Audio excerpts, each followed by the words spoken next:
So guys this is Vishal Gupta और आज की इस वीडियो में हम मैथमेटिक्स फर्स्ट का सिलेबस डिस्कस करने वाले हैं। क्या सिलेबस है, कैसे हमें पढ़ना है, क्या क्या हमें रोड मैप रखना है। बेसिकली जो भी आप यहाँ पे अभी एडमिशन लिए हो तो आपका फर्स्ट सेमेस्टर में मैथमेटिक्स वन सिलेबस है, उसको हम यहाँ पे पढ़ने वाले हैं। तो चलिए सबसे पहले हम इसको देख लेते हैं कि क्या क्या हमें सिलेबस पढ़ने होते हैं, किस तरीके से हमें यहाँ पे पढ़ने हैं। तो बेसिकली इंजीनियरिंग मैथमेटिक्स आपको फर्स्ट सेम में पढ़ना है। इसी तरीके से मैथमेटिक्स के 3 सिलेबस है, mathematics one, mathematics second and mathematics third. ये आपको first second and third semester में पढ़ने होते हैं। तो सबसे पहले मैं आपको बता दूं, आई एम विशाल कुमार गुप्ता और मैं आपको यहाँ पे मैथमेटिक्स फर्स्ट पढ़ाने वाला हूँ।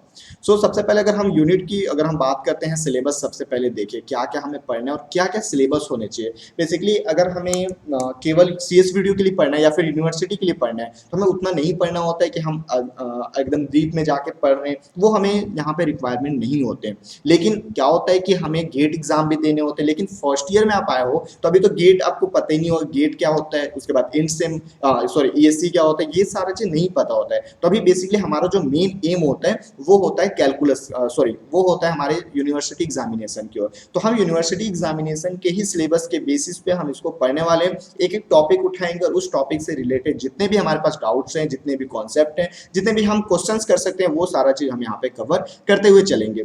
तो सबसे पहला यूनिट आपका कैलकुलस है और यहाँ पे आप ये मत डरना कि हमने 12th में अच्छे से पढ़ा नहीं है या फिर हमारा 11th 12th जो बेस है वो कमजोर है, तो यहाँ पे प्रॉब्लम होने वाली है। बस आपको कैलकुलस का जो बेसिक होता है, डिफरेंशिएशन और इंटीग्रेशन, बस आपको उतना पता होना चाहिए। बाकी मैं पूरे बेसिक से ही स्टार्ट करूंगा क्योंकि बहुत सारे बच्चे स्टार्टिंग से स्टार्ट करेंगे, तो वहां से हम इसको स्टार्ट करते हुए जो भी हमारे हायर लेवल होगा वहां तक जाएंगे। तो कैलकुलस में आप देख सकते हो कि evaluation of definite and improper integral सबसे पहला टॉपिक है। उसके बाद बेसिकली ये जो पहला टॉपिक है ना, अभी मैं आपको बताया कि आपको डरना नहीं है, तो इसी में आपको डर सारा खत्म होगा क्योंकि ये पूरा जो 11 12 का जो कॉन्सेप्ट है उसको थोड़ा सा हम रिकैप करेंगे एक क्लासेस में।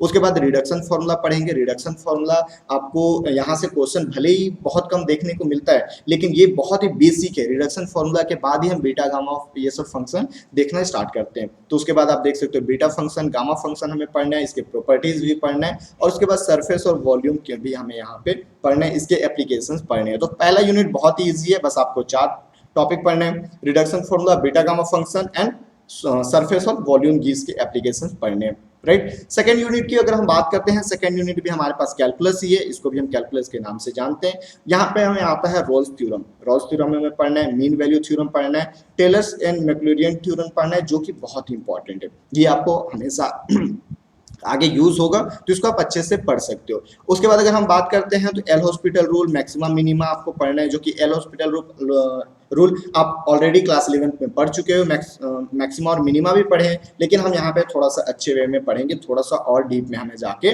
पढ़ने की जरूरत होती है। अब हम चलते हैं यूनिट थर्ड की ओर, सीक्वेंस एंड सीरीज। आपने इसे तो थोड़ा बहुत पढ़ा ही होगा, हम यहाँ पे और भी अच्छे तरीके से इसका convergence of sequence and series देखेंगे, टेस्ट ऑफ कन्वर्जेंस देखेंगे, पावर सीरीज देखेंगे, यहीं पे हम टेलर सीरीज भी देखेंगे। और उसके बाद अगर हम बात करते हैं तो ट्रिग्नोमेट्रिक एंड लॉगरिथम फंक्शन जो होता है उसका भी सीक्वेंस एंड सीरीज के बारे में हम देखने वाले हैं, राइट। फॉरियर सीरीज जो कि बहुत इंपॉर्टेंट है, फॉरियर सीरीज आपको यूज होता है अगर आप इलेक्ट्रिकल वाले बंदे हो तो इलेक्ट्रिकल में आप इसको यूज करोगे आगे फॉरियर सीरीज का, जब आप सेकेंड ईयर थर्ड ईयर में इस तरीके से जाओगे। क्योंकि मेन बेसिक देखो यार ये होता है, आपको ये मैथ्स फर्स्ट सेकंड थर्ड केवल इसलिए पढ़ाया जाता है क्योंकि इसके जो भी कॉन्सेप्ट होते हैं, जो भी कॉन्सेप्ट है आपके हायर सेमेस्टर में जो सब्जेक्ट है, लाइक पावर सिस्टम हो गया, एनालॉग इलेक्ट्रॉनिक्स हो गया, कंट्रोल सिस्टम हो गया, मैं इलेक्ट्रिकल की बात करता हूँ, तो वहां पे आपको ये सब का कॉन्सेप्ट यूज होता है। सिग्नल सिस्टम हो गया, EMF हो गया, ये सारे सब्जेक्ट है हायर सेमेस्टर में, तो वहां पे जो भी मैथमेटिक्स के कॉन्सेप्ट है वो वहां पे अपन क्या करते हैं, यूज करते हैं। तो हमें इसलिए इसको अच्छे से पढ़ते हुए चलना है। उसके बाद आप देख सकते हो half range, sine and cosine series को पढ़ना है, और ये हमारे मेन जो टॉपिक है वो ये रहा। उसके बाद यूनिट 4 की ओर चलते हैं, तो मल्टी वेरिएबल कैलकुलस पढ़ना है जिसमें हम डिफरेंशिएशन के बारे में बात करेंगे।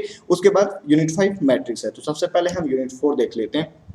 इसमें आपको लिमिट, हम बेसिक से स्टार्ट, इसमें देखो कैलकुलस हमारे पास पहले भी था, ये भी हमारे पास कैलकुलस ही है, लेकिन हम यहाँ पे क्या करेंगे, बहुत ही बेस से लिमिट्स से करते हुए स्टार्ट करेंगे और उसके बाद कंटिन्यूटी देखेंगे, पार्शियल डेरिवेटिव्स देखेंगे, टोटल डेरिवेटिव देखेंगे, टेंजेंट प्लेन क्या होता है ये देखेंगे, नॉर्मल लाइन क्या होता है, नॉर्मल लाइन कैसे हम ड्रॉ करते हैं ये भी हम देखेंगे। उसके बाद मैक्सिमा और मिनिमा भी देखेंगे, और अगर हम बात करते हैं मेथड ऑफ लैग्रांज मल्टीप्लायर्स ये देखेंगे, ग्रेडियंट देखेंगे, कर्ल देखेंगे, जो कि आगे बहुत ही कर्ल का यूज होता है, ये आप ध्यान से देखते हुए चलना।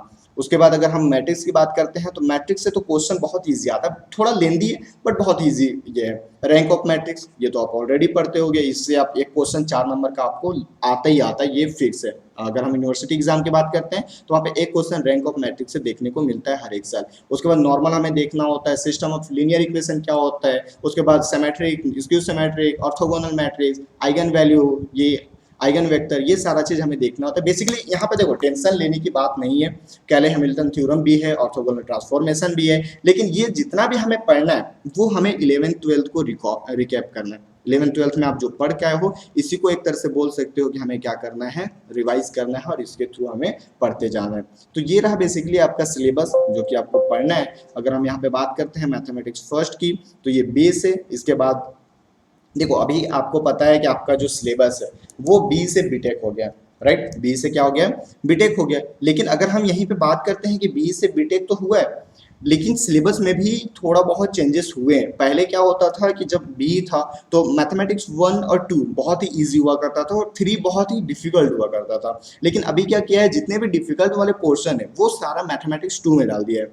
आपको मैथमेटिक्स फर्स्ट बहुत ही ईजी पड़ता है क्योंकि आप जस्ट 12th पास करके आते हो, तो वो सारा कॉन्सेप्ट वहीं से ओवरलैप करते हैं।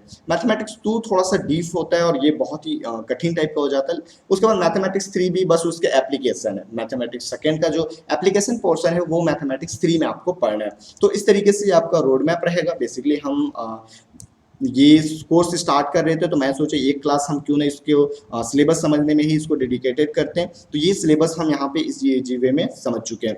आई होप जो आज हमें सिलेबस समझने का जो आज टाइम पीरियड है वो आपको सही से समझ में आया होगा। अगर वीडियो इसी तरीके से आपको डेली बेसिस पे चाहिए, आपको अगर पढ़ाने का टेक्निक सही लग रहा हो, बेसिकली कल से हम पहला क्लास स्टार्ट करेंगे एंड आप अपने दोस्तों को भी वीडियो को शेयर कर सकते हैं। वीडियो अच्छा लगा तो लाइक करें, सब्सक्राइब करें चैनल को। मिलते हैं नेक्स्ट वीडियो में, तब तक के लिए जय हिंद।